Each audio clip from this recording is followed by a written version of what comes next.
which is really something incredible, I think. The Yes Men have been to Hope before. They were not headlining Hope. They were kind of low-key about it, but they have been here. And it's really awesome that they're in New York so much. Basically, we have a lot of people come to these conferences and speak on stage that have a lot of balls, but I don't think anybody can beat these guys who basically impersonate organizations like the World Trade Organization or Dow Chemical, get on international television, fool the media, fool the world, and use their abilities to make announcements that should have been made to start with. For instance, a chemical company that was responsible for the deaths of tens of thousands of people in a foreign country offering to make restitution. Well, in real life, they never did. But in the Yes Men world, yes, they did on the BBC. And then the real company had to take it back. So the statement was really made. It's incredible what you can do with imagination, a little bit of courage, and a community like this behind you. The Yes Men will be appearing today. We're using a combination of technology and real life to present this to you. Amazingly, we usually have network issues of one sort or another or some kind of a problem. It's been going swimmingly well. A big hand to all the network people for keeping it going. And I like to, unlike most Yes Men appearances, which usually devolve into chaos because someone figures out that, hey, this isn't really who it's supposed to be, I think this is going to be kind of basically, I don't want to say calm, but it's going to be what it is. Yeah. So with that, I'd like to introduce Andy from the Yes Men. Let's give him a big round of applause.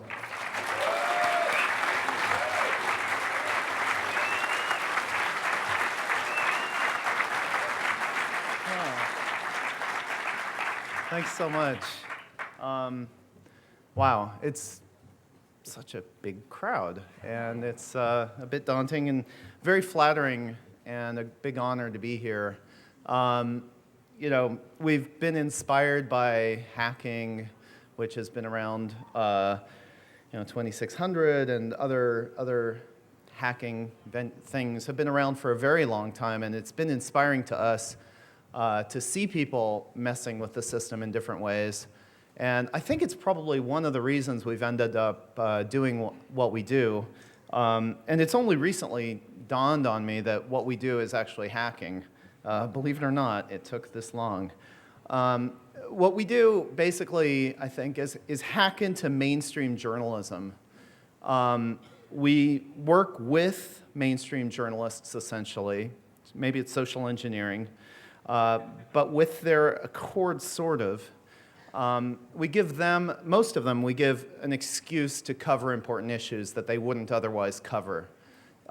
Issues that are desperately important to get attention for, like the one that Emmanuel mentioned.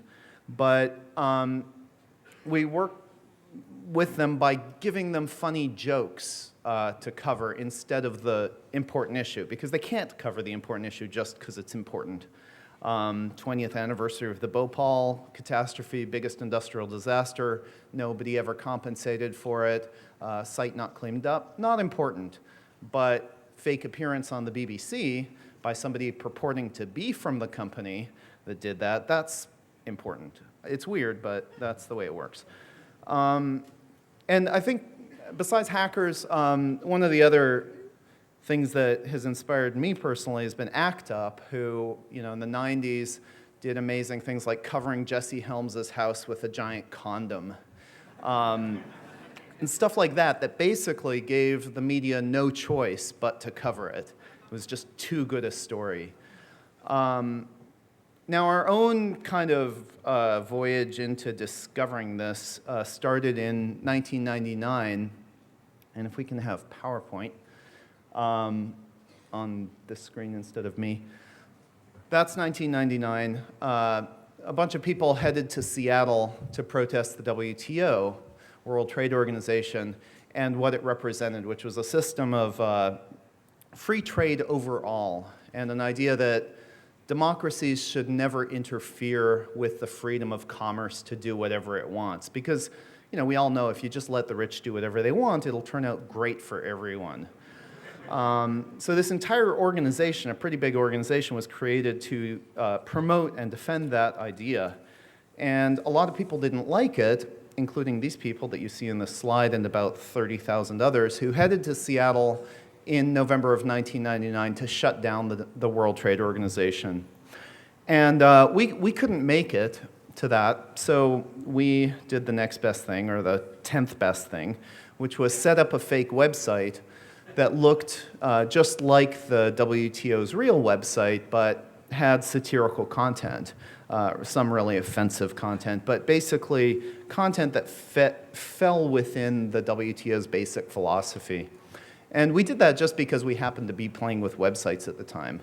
I was a tech geek, I was a programmer, and so I enjoyed playing with technology and was making fake little websites. And somebody actually suggested that we try to make a fake for the WTO, and I thought, why not? Something. A great weird thing happened as a result of this website, though. The WTO itself posted a press release on its website saying that it was terrible. And this was at a time, 23 November, you can see the date there. It was just before these 30,000 people were going to shut down the WTO, and everybody knew it. And the WTO chose to devote a press release to our website instead of them. Nobody noticed their press release, of course. And so the head of their PR agency, being very well educated in public relations techniques, sent us an email and said, "You terrible people have made us write a press release about you. Don't you feel ashamed of yourselves?" And so we were very ashamed and confessed our sins to about 10,000 journalists on our email list, which made a lot of people laugh. A lot of the journalists found it very funny that the WTO was going after this little website by some people called the Yes Men. And as a result, there was a bit of press, things like the Seattle PI, which no longer exists, covered the issue, and as a result, it got into whatever search engines there were at the time. I think you guys probably remember a lot better than I do. Things with funny names, like Lycos, and as a result, we started getting invitations to speak as the WTO. Because of the search engine, people would stumble onto our fake website and think it was the real thing, and we started getting invitations, as well as a whole lot of other correspondence meant for the WTO. So we were answering really complicated trade questions at the same time, having a lot of fun doing that. The first time we got this email asking for somebody from the WTO to speak at a conference, it took us about 2 months to answer it because it was so weird. And we didn't really imagine we could do it, but we finally accepted. And it was for a law conference in Salzburg, Austria. And we presented a talk as the WTO in which the WTO basically says, well, okay, we're privatizing most things, and that's great because we all know democracy shouldn't interfere with business, but there's one thing we haven't privatized yet, and that's democracy itself. So let's try to do that, and we should start with voting and make it so that instead of corporations paying money to political campaigns, which then pay people to make ads and then pay people to put them on their TV stations, which then are supposed to convince voters to vote for the candidate, incredibly inefficient. It's like the perfect example of inefficiency in government. Let's just have a system, online, website, websites are amazing, and you can have the corporations just pay money directly to citizens to vote for whoever they want. And we had this whole diagram describing this, and people, we kind of expected something dramatic to happen, so we were prepared for anything. We had a cameraman there and the whole thing, and nothing happened. And that was the first of many experiences of nothing happening. The next invitation we got was to a textiles conference in Tampere, Finland. It was a conference on textiles of the future. And so we decided, okay, It wasn't enough to say the most grotesque thing we could imagine. Now we've got to show a pretty grotesque thing. And since Manuel mentioned balls, I'm going to show a little clip that demonstrates what happened there. We thought, well, what the WTO going to speak at a textiles conference, what is the textiles of the future for the WTO? And this is the result. It's a textile solution for one of the biggest problems in the world, a world of absolutely free trade. It's that, you can hire people anywhere in the world at whatever wages you want and transport the goods anywhere you want, but the people themselves can't travel, and that's okay. That's great. There's only one problem with this situation, and this is the problem.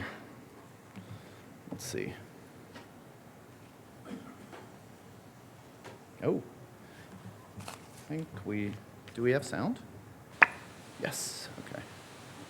If a company might be in New York, Hong Kong, or Espoo, Finland, and the workers are in Gabon, Rangoon, or Estonia, how does a manager maintain proper rapport with the workers? And how does he or she ensure from a distance that workers perform their work in an ethical fashion?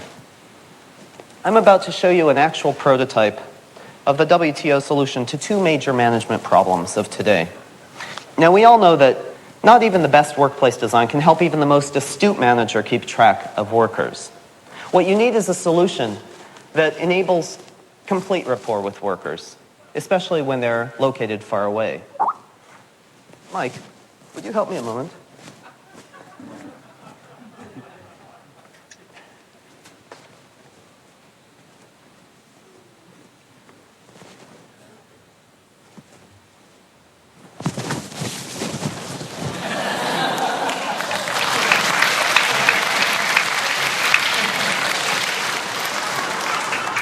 Thank you. This is much better, much more comfortable. This is the WTO's answer to two of the major management problems, and we're calling it the management leisure suit. It's the two problems again, how to maintain close rapport with distant workers, and how to remain comfortable and increase leisure activities. How does the management leisure suit work, besides being extremely comfortable, as I can guarantee you? Well, allow me to describe the suit's core features.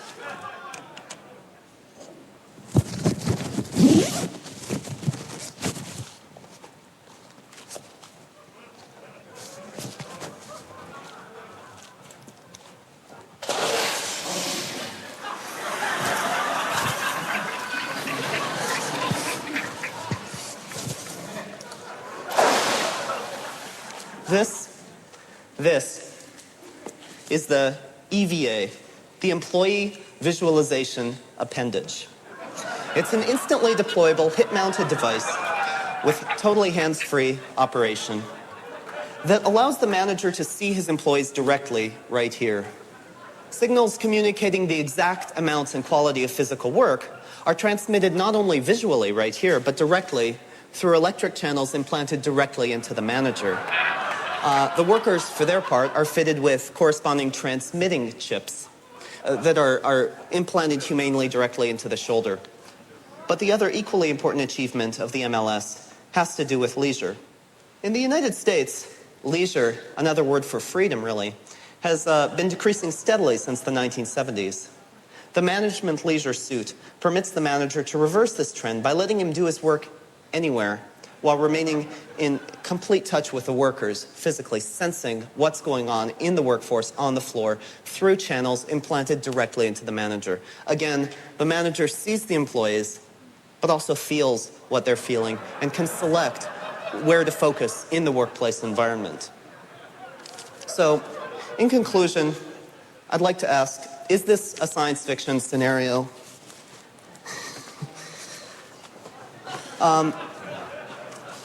The answer is no. Everything we've seen here, everything we've been talking about is entirely possible today. We can always look forward on the highways of progress towards ever new horizons with cooperation and mutual delight in the fruits of prosperity. I'm very excited to be here. Thank you very much.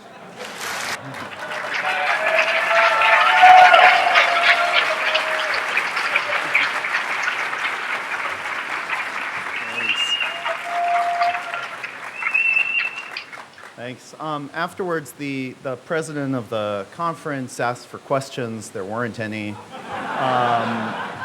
And we actually spent the entire day with these people and had dinner, and I was seated across from the daughter of the president, and it was completely weird to spend, and we went home and there was absolutely no reaction. But fortunately, we had all this footage, and the local paper did cover a full-page photo of basically that, and describe the WTO demonstrating this technology.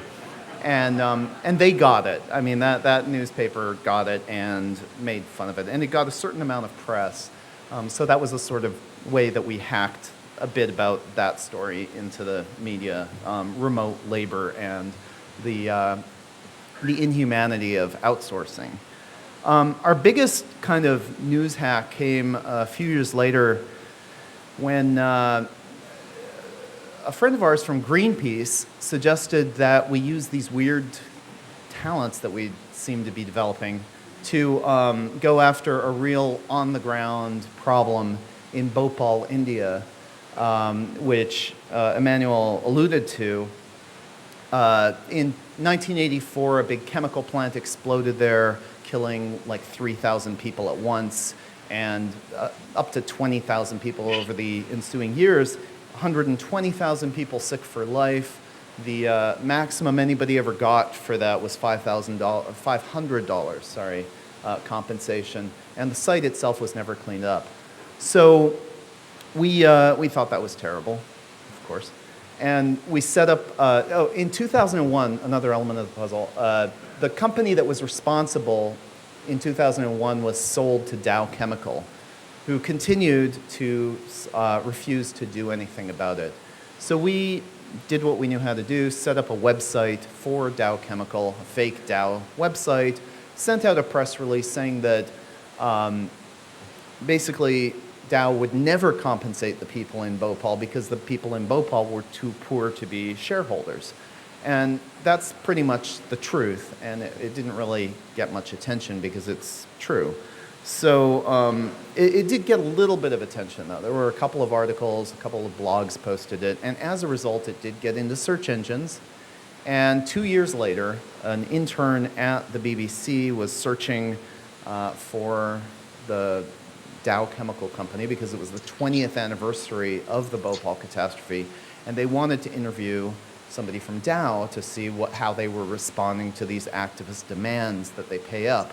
And the intern stumbled on our site, and the BBC were extremely surprised that we were very happy to go on and say and talk, because Dow never does agree to say anything. And for 6 minutes in front of 350 million people, I was able to basically go on and on and on about how we were accepting full responsibility for the disaster, compensating the survivors, liquidating Union Carbide, which we had bought, and 6 minutes hitting all of my talking points, and they were absolutely thrilled until about 20 minutes later after the broadcast when they got a call from Union Carbide saying that I didn't exist. A couple funny things happened in that 20 minutes. One was that the stock value of Dow lost about $2 billion.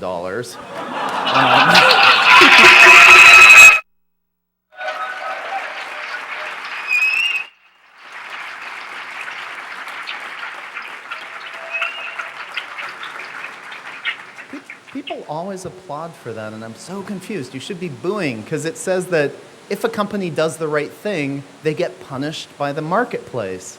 That's exactly what that demonstrated. And right after the announcement was revealed to be fake, and it was revealed that Dow had absolutely zero intention of doing anything of the sort, the stock value came right back up. Boo. Okay, now you can boo. Good. So that's one of the things that happened. Another is that it quickly shot up to be the #1 story on Google News. And after the hoax was revealed, which was about an hour later, that story remained on Google News at the top for the rest of the day. And there were something like 600 articles about the hoax and therefore about the disaster and Dow's responsibility and so on in the US press. And that was really the whole goal of the action. It was to give journalists an excuse to talk about this incredibly important thing, that somehow just it being the 20th anniversary wasn't enough. So that was so successful, and that we only did because of Greenpeace coming to us and saying, why don't you do this? And then they worked with us to craft the points and to make it all happen. So we realized there was a lot of power in working with people who were smarter than us, who knew the issues, who kind of could craft messages and figure it all out. We didn't have to wing it ourselves. We could actually work with people who had done really important research. And so we decided that that's how we would operate from then on. We'd work with organizations directly, first collaboratively, and then we decided we'd work with organizations and actually help them to carry out the projects entirely by themselves with a little bit of advice and a little bit of help. And so we created an organization that we called the Yes Lab. Oops, okay, I've been hacked. Let me see, can I fix that? Oh yeah, there it is. Not the US Chamber of Commerce, the Yes Lab. And this is a little video about the Yes Lab and what it does. Is that, am I doing that? Hi, my name is Mike, And I'm Andy. and we are the Yes Men. Yeah, you may have heard of the Yes Men because of some of the things we've done in the past. Like this. Dow is accepting full responsibility for the Bhopal catastrophe. We want something that's going to be able to save a human being no matter what Mother Nature throws at him. This is the answer. Iraq war ends. 1.2 million of these fake papers printed and passed out by thousands of volunteers. Today we're launching Balls Across America. They serve up satirical humor laced with lunacy to call the media's attention to serious issues. Who are you really? We are with a group called the Yes Men. A lot of people see the kind of things we've been doing over the years, and they want to do similar things for their cause. That's why we started the Yes Lab. The Yes Lab is a way for us, the Yes Men, to help all kinds of progressive activist groups carry out media-getting creative actions. Here's how it works. An organization, say US Uncut, calls us up. They have a goal, say, to point out that GE hasn't paid its taxes. Together we brainstorm the best way for the organization to get the most press attention possible. Then, the organization works on the project with our guidance. Finally, the action works, and the organization gets its ideas out in public. And this morning, a story crossed the Associated Press saying that General Electric was going to pay back a $3.2 billion tax refund. The stock moved when that story crossed the wires. It had all the makings of a major news story. The guys behind the prank, they call themselves US Uncut, who work with the grassroots group, the Yes Men. I pay my taxes, why doesn't GE? That's where the impulse came to do this prank. In its very first year, the Yes Lab helped activist organizations embarrass Canada for their disastrous environmental policy. The world was laughing at Canada because of a press release. Demolish Chevron's $80 million greenwashing campaign. To counter the Chevron spots, an activist group created these spoof ads. Make the U.S. Chamber of Commerce very angry indeed. I'm Eric Wolfschlegel. I'm with the U.S. Chamber of Commerce. This guy is a fraud. He's lying. And highlight the health effects of coal plants on children. The victim of this hoax is Peabody Energy. The website claims it wants to make asthma cool by making their inhalers cool. The organizations that we've worked with have been very happy with the results, and more importantly, they now know how to do it again themselves. Now that we know that the Yes Lab can work, we're ready to officially launch.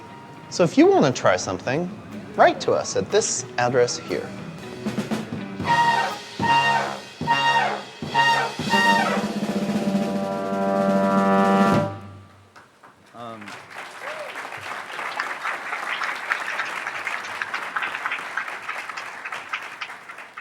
Thanks. One thing we're trying this coming fall, we're working with 5 New York organizations and a bunch of students at NYU, as well as any of you. So if you want in September to work on some projects that are going to be very fun, like some of the projects that we did last year in the same kind of way. Just go to yeslab.org/NYU, and you're very welcome to participate. It would be fantastic to get some hackers or hack-friendly people there. So that's one thing. And now I'd like to bring up Mike, who's in Scotland. He has a visa problem for real and can't make it. I'm serious. If he leaves the country, if he leaves the UK, where he has a wife and children, he can't get back in. So it's a real life problem. And let's see, Mike should be up here on Skype. Mike, are you there? Oh, shit. Wait a second. Who has summoned me from my internet slumber? Okay. It was a fateful day when I was using a magical spell to turn Randall Terry gay. When I was bewitched myself and turned into a meme. Did you guys set this up? As a meme, I have special meme powers. Wait, did you? The ability to mutate and morph. Do you know where And the others little will. thing The ability to be sliced, have my voice diced, and turned into musical entertainment products. It must be like I have on been screen. given There's me over there. much in exchange for very little. How do we get me off the screen Who to start has with? summoned me? That's Life not, in okay, the I'm sorry. internet is very fast. If you have ever seen Anybody know how to use Tron, Skype? you know exactly what I mean. This isn't And supposed to. yet, I can see how governments want to slow it down with speed bumps. The super First off, can you get me information off the screen? highway needs more toll 1 second. booths, traffic cones, rumble strips, Trash? and stuff. Might be trash. What is that on his head? Why have you brought me here? I want out of the internet. I have had too much in Network here. personnel? It's moving too network personnel to the stage, fast. please. Gingivitis has been eroding the gum line of this great nation long enough, and stand back, let him must do that be work. stopped. I've said that so many times. I'm sick of it. Ooh, why do the corporations want to control the information that just wants to be free? SOPA, I remember the SOPA blackout of January. Oh, stop that! Stop! What are you doing? What are you doing? Stop! Don't make me come out there! Ah! Well, we got rid of him. Now what about Mike?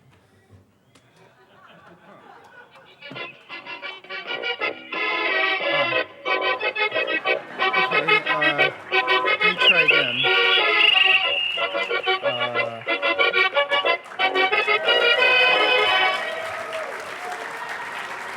Oh, wow.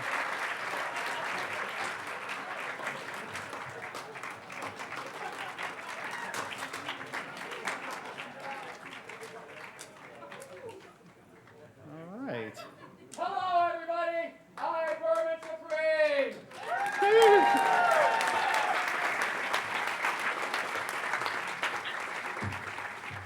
Thank you for having me. Oh, yes, welcome. Thank you. Oh, may I?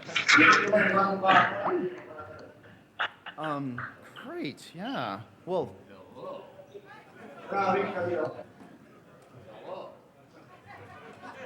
Hello, is this one on? Hello? Hello? Hello?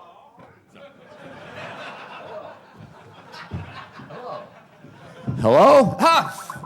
The person whom you're trying to reach is currently unavailable. Please.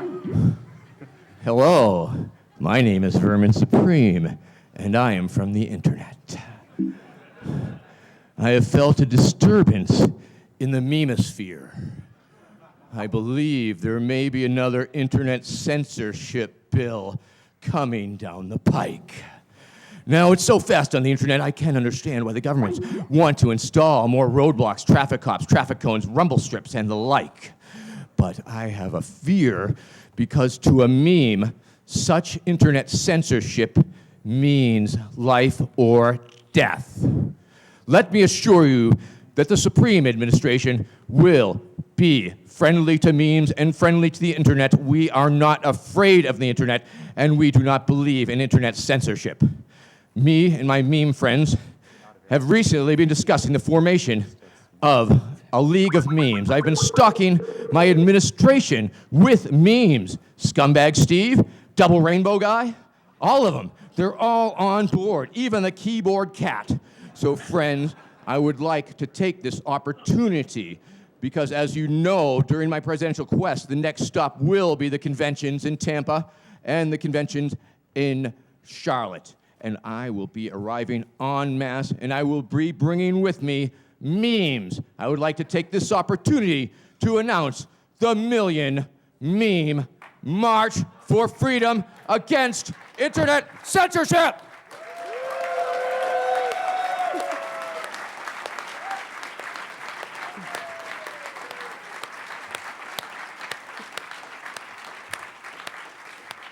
Thank you, my fellow digital Americans.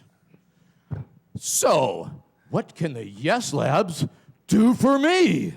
Oh dear. Mike, what can the Yes Labs do for the Million Meme March? Hello? Very little, really. It relies on everyone participating and creating their own memes, I guess. I mean, all that we can do is sit back and do it all, whatever we can do as individuals. Personally, I don't know, I'll start with a boot on my head. A very wise choice. Yeah, and Mike's absolutely right, Vermin. Yes? We can't do anything. Mike is very scary back there. Yes. I'm going to try not to look at him. Don't remind me he's there. Thank you. Should have seen you. No, but does anybody have any ideas? The ideas, right, you actually want meme ideas, right, for real? Yes, I'm looking for meme-related ideas to make this Million Meme March the most effective march in the history of all American politics. I want to make it a high-visibility event that will draw attention to this most disturbing issue, because without the internet, there are no memes. And let's face it, without blatant copyright infringement, I would not be here today.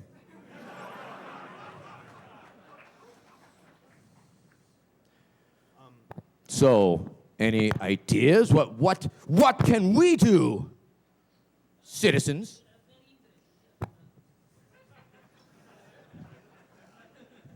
Hello, my name is Ambassador Krusov. I'm from Soviet Unterzegersdorf. I came here on a cargo ship. It was longer.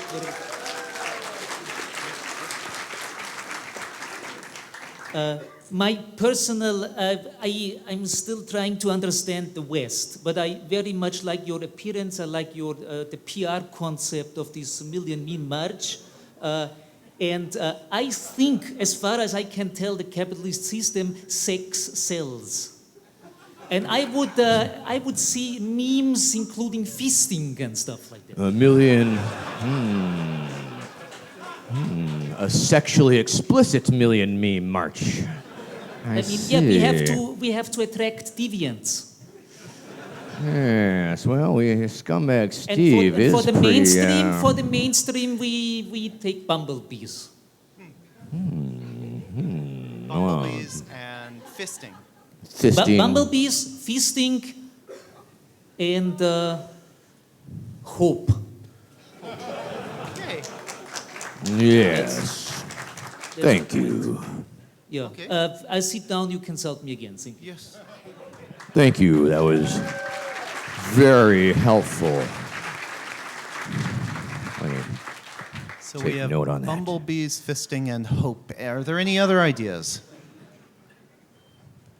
For viral videos or memes, right? Viral videos or potential memes in the making. That's very true. Yeah. Once again, of course, I am the candidate of no hope, no change, and bitter disappointment. Anybody else? Oh, how can you? Oh, we have a volunteer here. Step right up. Don't be shy. We have a microphone right there for you to tell us stuff. And we look forward to your ideas and suggestions. Is this thing on? Yes. That thing, yes, it is on. Okay. Well, Thank you. Thank you for asking. Next question, please. You're welcome. I think I may have the slogan for the campaign. Slogan. Every good campaign does, in fact, need a good slogan. What is or would be that All slogan? their base belong to us. All their base belongs to us. I like it. I like it. Can anybody outdo that one? Can anyone have a crappier one? Here we go. Another lucky volunteer. Step right up. Don't be shy. Everybody's a winner. No internet, no cats. No internet, no cats.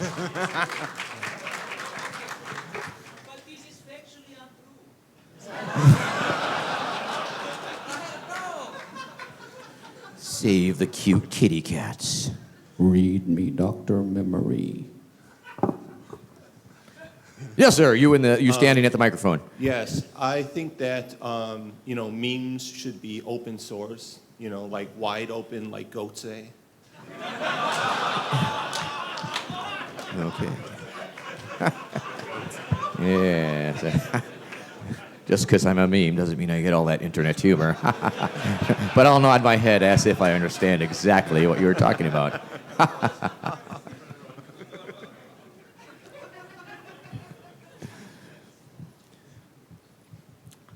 All right. Those are some really good ideas. Some fantastic ideas. Those ideas are going to take this baby through the roof. Yeah. All the way. Now, yeah. Oh.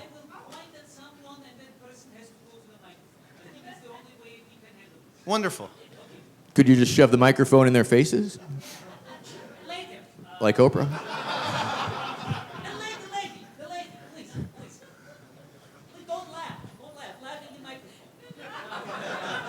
Because memes are essential to the American way of life.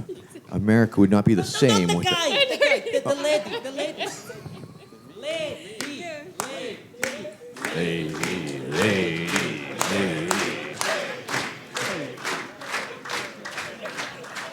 Think of something. Come on. Something, whatever pops in your head. Tell us your opinion on fisting. Because this Million Meme March is very important, because the Million Boothead March has too much real possibility of turning into utter chaos at the end with the people throwing their boots at the riot cops and whatever. But you have a strong Western will. I give you the microphone. So. I want to save the memes because they're very important to me, and I enjoy them greatly. So maybe you could have like fake people who look like people from the memes, like save the memes, like like Michael Jackson and all the singers singing like.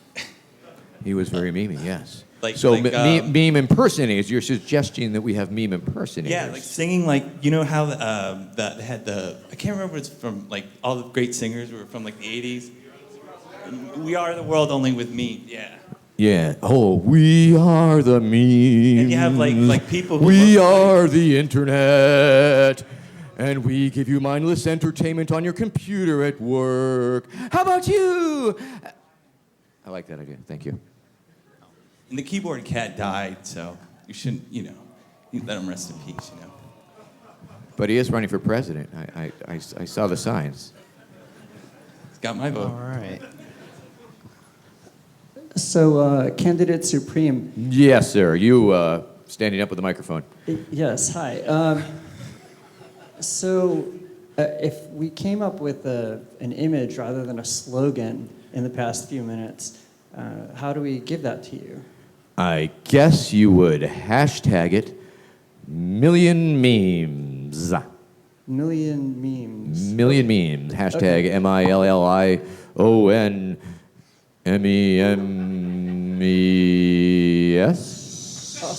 Well, on this little drive here, I have the image. Can I share it? I would. That would be a wonderful thing, young man. Okay, Wonderful I'll thing. Any more shills in the audience? We need more here we go. shills. Thank you. I feel like it would go a lot better if you could get the ridiculously photogenic guy to be your spokesman. Ah, very good, very good. Okay, well, we'll have our people contact his people. Yes, sir. You there. Bootman. Yes, sir. I defy you. You cannot exist. Memes are an idea. Memes are the people. You cannot wait. That's it. We must become the memes. We must take to the streets. Our boots will blot out the sun. We will drape ourselves in red velvet and we shall know our own meme-ish reality. And they can no longer deny us. They can no longer censor us so long as we are true to our inane and meaningless purpose. But we must find meaning within ourselves, within our memes.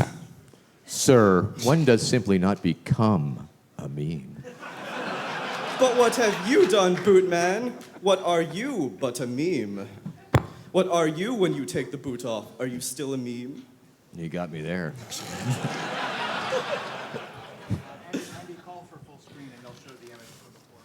All right. Well, we're going to have a technical picture here that's going to be very awesome. I'm sure it's going to be incredible. What is somebody giving me bunny ears or something? What's going on here? Spam bots are becoming more and more intelligent. And so we have these Turing tests that, let them, we can see they're becoming more and more intelligent. So I propose that their singularity is going to come this year, and we're going to have, self-aware spam bots. So I predict a Ugg Boots Viagra revolution of 2014. Oh. Yeah. Viva la revolution. It's going to happen. It's going to happen. Excuse me, my lawn. Get off my lawn, please. Thank you. Oh, yes. You damn kids, get off my lawn. Okay, hi, I'm Weena from the media show. Weenus? Good to see you guys. You guys are, Yes Men are totally my hero. Vermin Supreme, it's nice to meet you. Thank you, it's a pleasure. So my meat person here was at Tim Huang's great talk on bots earlier today. And Tim Huang was talking about how governments and advertisers and researchers have all been looking into ways to use bots to influence public opinion. And there's actually a lot of evidence that people will... I prefer sock puppets. This is private, and I'm not actually a sock puppet. I don't know what kind of biases you have, but but I'm not actually a sock puppet. Okay, My apologies, I'm a continue. little bit more complex than that, thank you. I was actually sorry, born here at Hope in didn't mean to 2008. apply anything. Anyway, let's not talk about me. This is not an ad hominem attack. So the bots, people will actually befriend bots online, and they can be used to make a whole conversation more happy or make a whole conversation more angry. And I'm wondering, have the Yes Men done any work to sort of start to think about how to use bots to influence public opinion? I await your response. I don't know. Same here. Let's work on that. I think that'd be awfully fun. Yeah. Very well. Cool. Bot battles. Public opinion bot battles 3000 coming soon. I have a recommendation for the chief MC of the Million Meme March. I think that Rick Astley would make a fantastic addition. He would indeed. He would indeed. He did the Macy's parade thing a while ago, so he's still alive, apparently. How? Despite having done enough coke to kill several horses. How would we trick people into seeing him?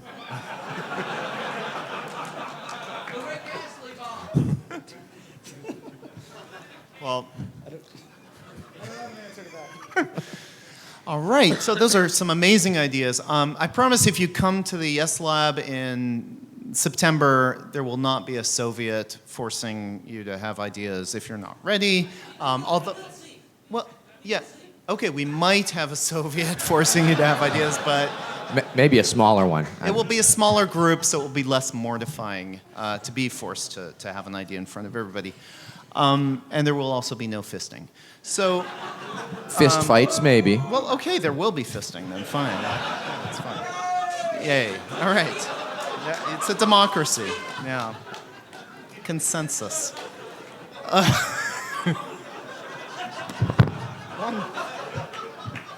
Oh, sorry.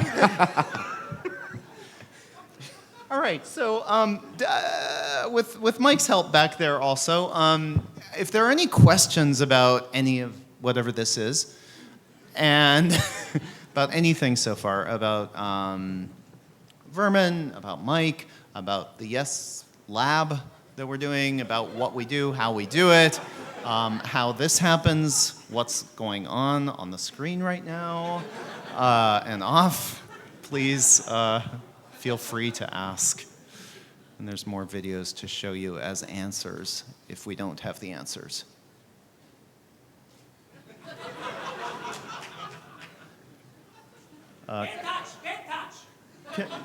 Communion, I think, is the answer to the first question. Yeah. I'm not used to this world. Your ways are strange to me. I'll ask another question if I may. Oh, yeah. As me this time, not as my puppet.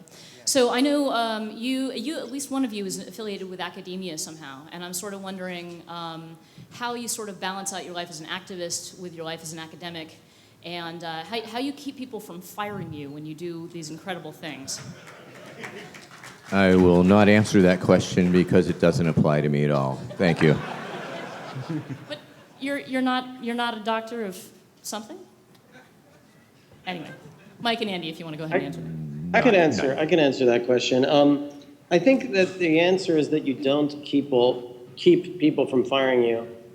They do occasionally, but they haven't lately fired Andy, and they haven't fired me ever, because they also sort of like what we do. They're in a kind of tough situation because they want some amount of attention and prestige, and in some circles there is attention and prestige involved with what we do. Also, to our credit, or I shouldn't say to our credit, it's to our discredit, we've never actually been arrested for doing the types of things that we do. We've never been charged. We have been sued once, but everybody gets sued.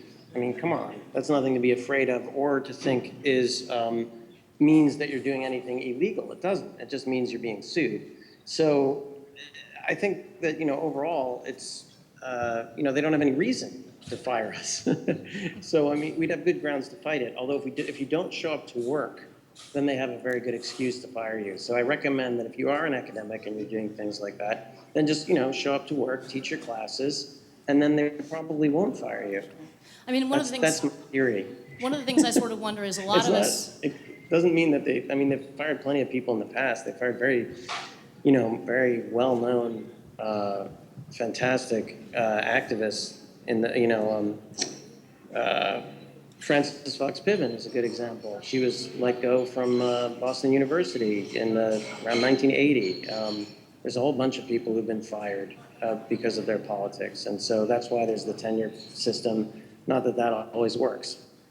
Well, but then there's also many of the younger generation of us are having to be adjuncts, where we are much more unstable to begin with. And so that's a concern. I don't know if you guys want to address that. It feels like we're working on a slightly different terrain. Well, now. okay, let me put it this way then. I think that the risks of being fired are in some ways unknowns. You won't know if you're going to be fired by doing something until you do it. It's a total question mark, and you can't be manage your behavior if you know what you're doing is right based on a climate of fear. It just won't work because you'll never know what that limit is, and you'll never know even who your allies are. And if you get fired, the worst thing that happens is that you lose your job, I think.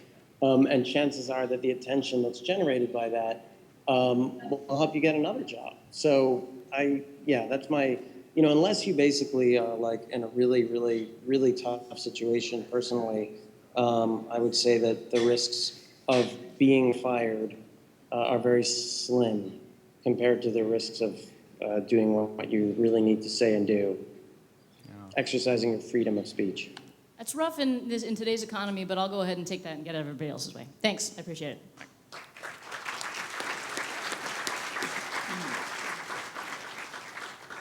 Hi, I wondered if you guys ever thought about using economic warfare to go along with media attacks against some of these companies.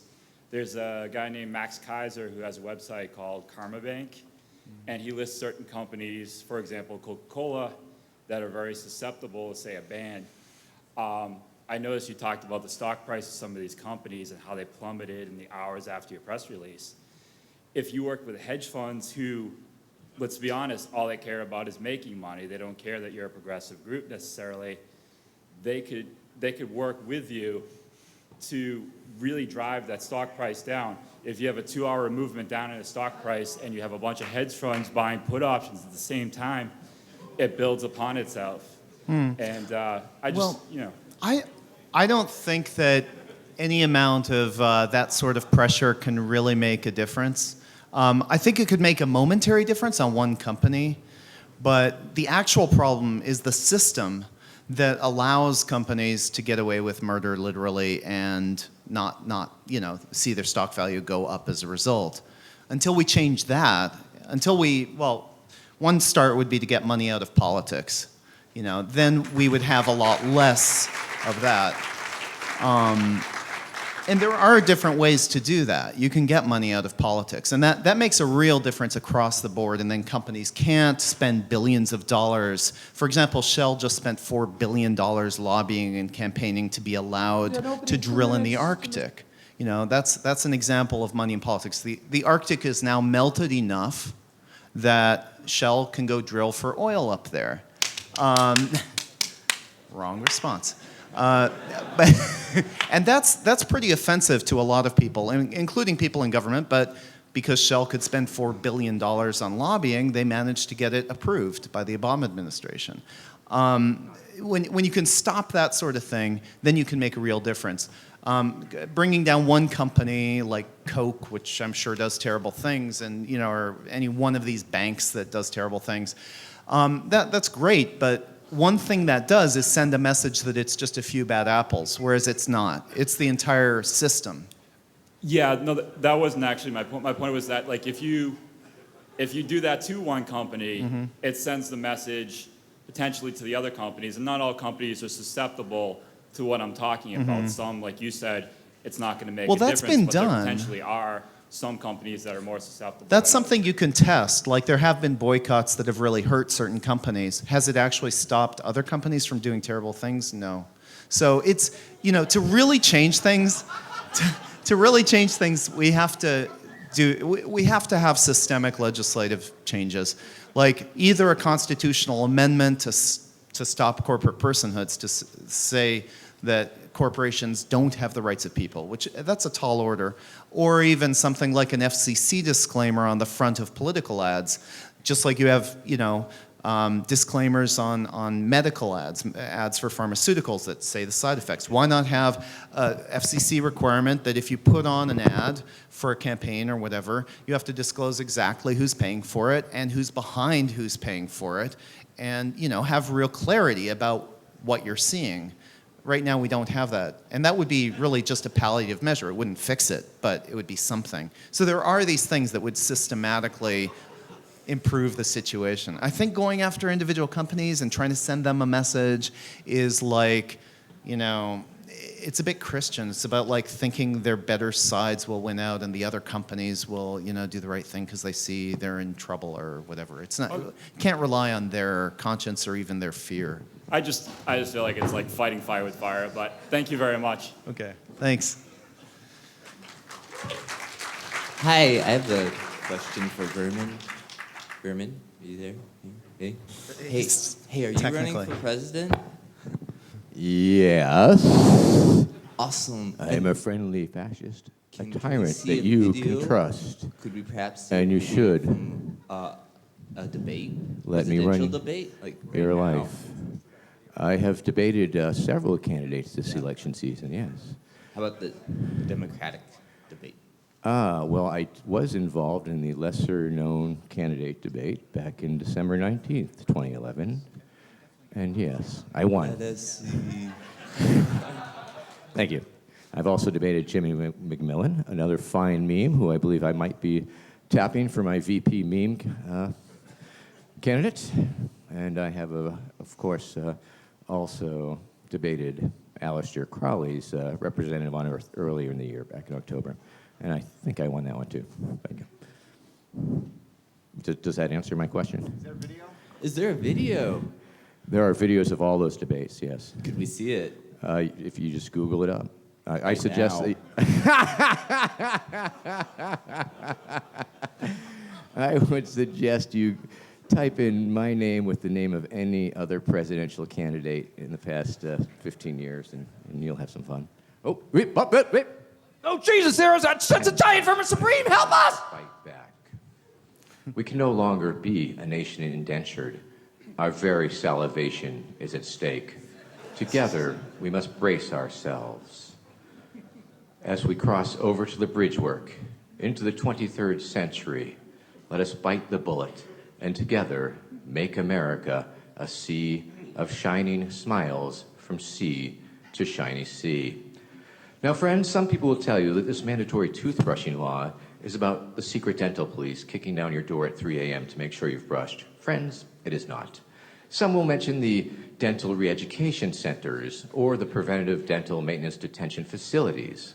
It's about none of these things. It's not about the government-issued toothpaste containing an addictive yet harmless substance. No, friends, it is not even about DNA gene splicing to create a race of winged monkeys to act as tooth fairies.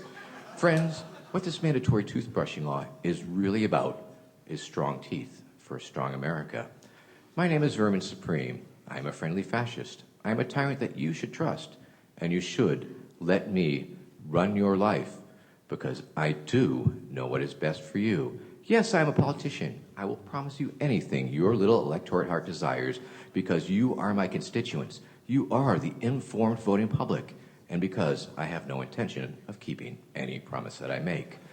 Vote early, vote often. Remember, a vote for Vermin Supreme is a vote completely thrown away. I would like to take this moment to acknowledge my mother, who is in the audience here today. Please stand up, Mother. Please stand up. If you can stand up, please stand up. She's going to try and stand up so you can acknowledge. Thank you. That occurred in real life. Thank you. And at the end of it, I did in fact glitter bomb. I turned Randall Terry gay. That's what happened.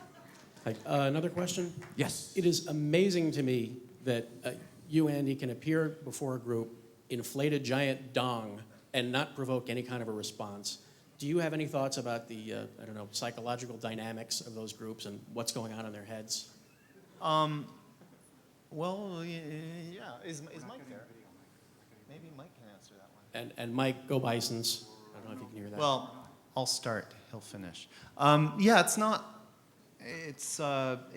that unusual if you think about it. They're there to see somebody from the World Trade Organization speak, and the program says that's who they're seeing, and they just accept whatever the person is saying. But I mean, you're doing something that's calculated to be as absurd as you can imagine. Yeah. And they're not reacting. Right. Well, they should react. I mean, they should think this is really offensive and this is wrong. And a couple of the people in the audience actually did come up afterwards and said, that was really weird. And one woman was actually offended because it implied that only men could be factory owners. That wasn't exactly the message we were aiming for, but that is also, that was offensive. But no, I think it's like, the problem isn't that people just watch it and believe it's the WTO. That seems normal, that, we know how to suspend our disbelief, and if it says it's something, then we just go through and believe it. But yeah, that nobody would object to that. Part of that might be that the people in the audience, they're in that world where the WTO is very important, and they don't have anything to gain by opposing it or by shouting something in the middle of a conference and stopping things or animating those brain cells that might be critical of it. So the real message of that for us, of showing that, is not those people are stupid, because they're not. They have PhDs and they're quite smart, the people in the audience. The real message is we can't trust other people to make sure that things aren't going haywire, and that it's only people, it's only democracy that can watch out. You know, you can't trust that corporations are going to do the right thing, even with pressure. They need a lot of pressure, and it's actually, you can't trust that politicians are going to do the right thing either, just because you elect them and they seem okay when you elect them. Which is the story of this, incidentally. This, speaking of the Yes Lab, I have a bunch of these newspapers here, and we're asking for a small donation that will support the Yes Lab. But we published these in part with the help of Scott and Liz over there. They, a week after the victory. From Evil Twin booking. A week after the election victory, this newspaper came out. The media reported 1.2 million copies, thanks to Scott. It was actually 80,000 copies in New York City. Thanks, Scott. That was actually very important. 80,000 copies in New York City of this fake New York Times that announced that the Iraq War was over. We were building a sane economy by establishing a maximum wage law for CEOs, et cetera, all kinds of great news. And the whole message of it was that these things only happened because people took to the streets and kept up the pressure that they had used to get Obama elected. All the energy behind the election was actually sustained, and this man they had elected had to do the right thing afterwards. It was a fictitious 6 months in the future view that, of course, hasn't quite come true yet. We seem to have lost Mike. Oh. We're connected, but he's not there. Mike, where are you, Mike? Can you hear us? Is there anybody else named Mike here? Anybody? Let's try. Free ponies for all Americans. Anyways, next. Hi there. I can't help but notice that Please you guys leave seem... a message. Sorry. I can't help but notice that you guys seem extremely legit, and I was wondering if you could go into some of the techniques that you've employed in seeming that way. Yeah, well, I don't know that we seem legit, but we have evolved some techniques. The main thing we do to seem legit is act like we are on paper. We use press releases, basically. And we do have a few other secrets of how to appear at conferences and how to get in, and basic social engineering that I think many of the people here could figure out a lot better ways to do it than we have. But what we have learned, we've posted online at yeslab.org/cookbook. It's not linked anywhere, so if you want to see it, you have to remember that whole URL, yeslab.org/cookbook. But the main technique that we use is the press release, and also a couple of times the video news release, where you just produce news. You write the news, or you make a video of the news that you'd like to see. And you work backwards from there. Okay, what do I actually have to do to make an interesting news article? That's basically the secret of what we do. Very good, thank you. Thanks. I'm back.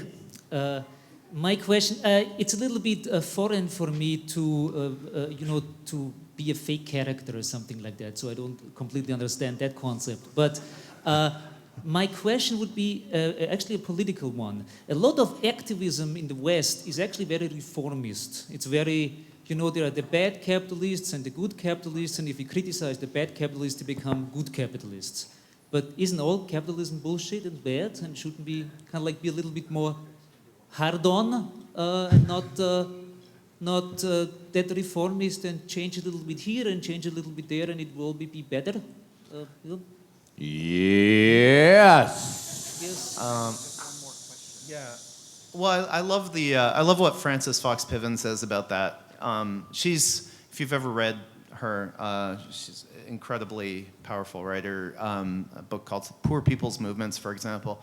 She talks about riots and how you actually have to take to the streets sometimes, and when like in the 30s, all this so popular pressure that basically forced Roosevelt to pass the New Deal goes into a lot of detail of that. But I asked her a similar question, like, what do we do now? Everything seems completely messed up, and do we need revolution or what? I mean, and she said, well, there are a lot of ways that things can get better, and there are a lot of reforms that can happen, but you actually need revolutionary action to get those reforms. So, we can't necessarily just tear down the system and start again.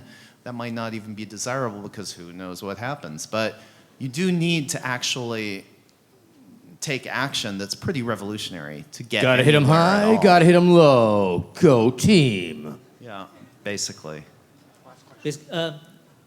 I accept that as a statement, although I not completely believe it. Yes. Okay.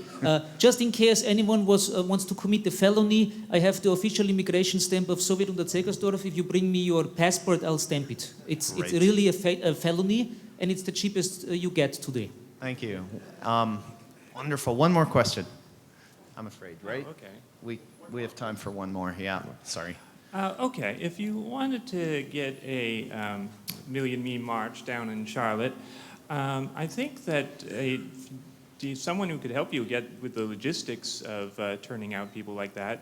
Improv Everywhere is this group here in New York City, organizes pantless subway rides, has dozens of topless men go into Abercrombie and Fitch to buy a shirt. They announce things on their site, and they turn out flash mobs of up to hundreds of people to pull off stunts like that. And I think it would be great if you marshaled their creativity and manpower with your social conscience and put your heads together and came up with something great. Thank you, citizen. Finally, a good suggestion. All right. So thanks again. And again, if you're around in the fall, please consider joining the Yes Lab and working on some of these projects yourselves. They're fun. They take a lot of work, but they're fun. I can guarantee that. And visit the yeslab.org if you want to see more of the stuff that we've done in the last year. And if you want to support it a little bit, buy one of these newspapers. Thanks. And I guess we'll be sitting somewhere outside there. And if you want to raise hell in the streets, come on down to Tampa and Charlotte. Special thanks to Evil Twin Booking. If you want us at your place, call them. Thank you. My name's Vermin Supreme.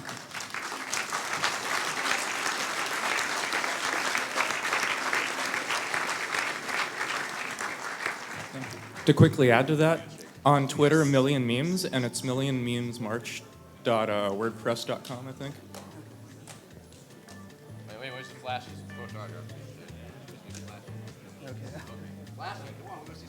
Okay. We actually have one quick special thing. If I could get the if I could get the laptop audio up. One more huge round of applause for the Yes Men. Wasn't that a great presentation?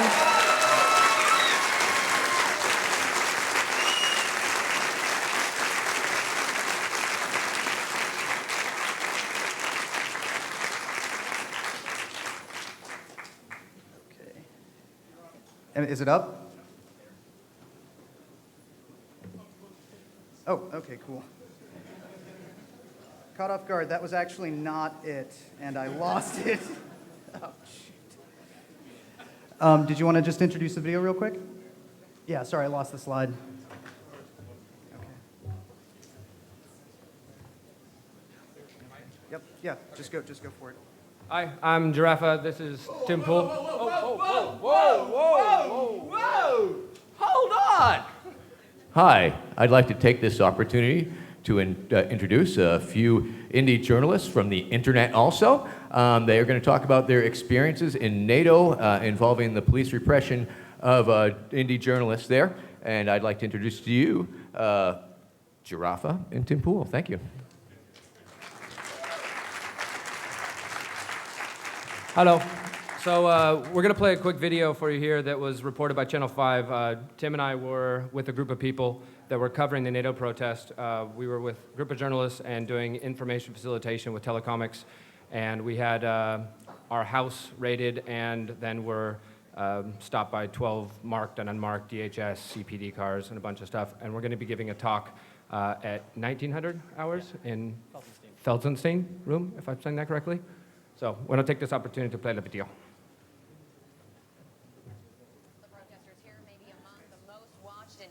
Thanks to a new breed of journalists covering what's going on in the streets. Some of whom we have learned are being targeted by police are some of these journalists. Here with exclusive details in our ear to the underground is NBC5's Lisa Parker. Lisa? Thanks, Stefan. All night last night, we heard from dozens of protesters and independent journalists about raids and traffic stops taking place across the city. Yeah, I know. Now, that kind of allegation is hard for us to confirm unless or until we see the kind of video that came into us from around 2 this morning.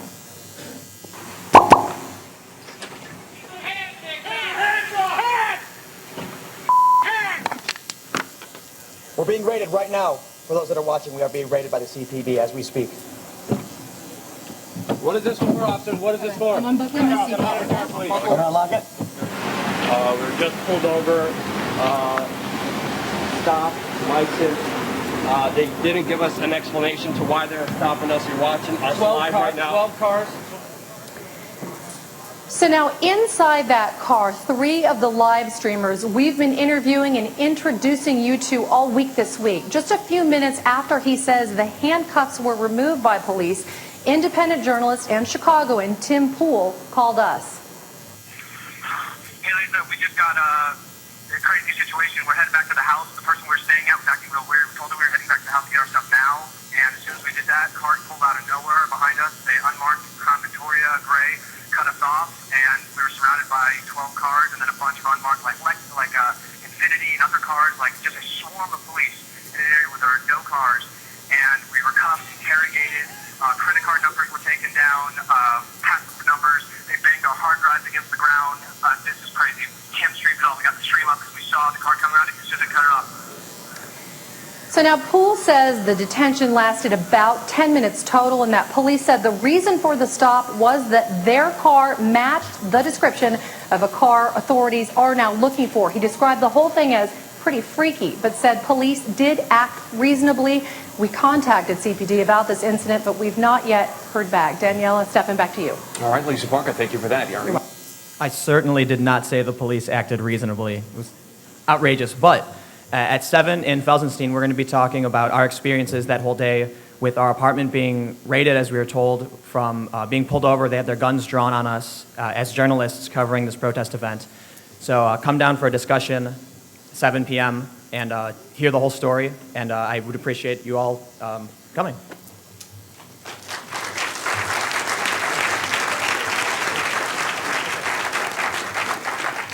All right, thank you very much again. Lightning talks are happening in just about 1 minute. The 2 o'clock talk that is happening in Nut will be starting about 5 minutes after this, so if you want to go see that. Otherwise, please stick around for lightning talks, and all of my lightning talk presenters, if you could come up to the front of the stage, I'd appreciate it. Greg, did I miss any other announcements, or is that it? That's it? Okay, great. Thank you guys again, and stay tuned for lightning talks.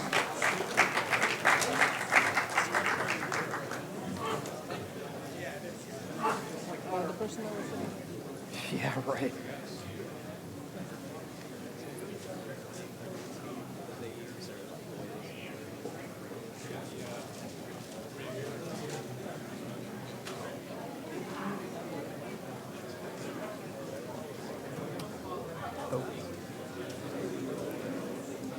Mitch, are you here?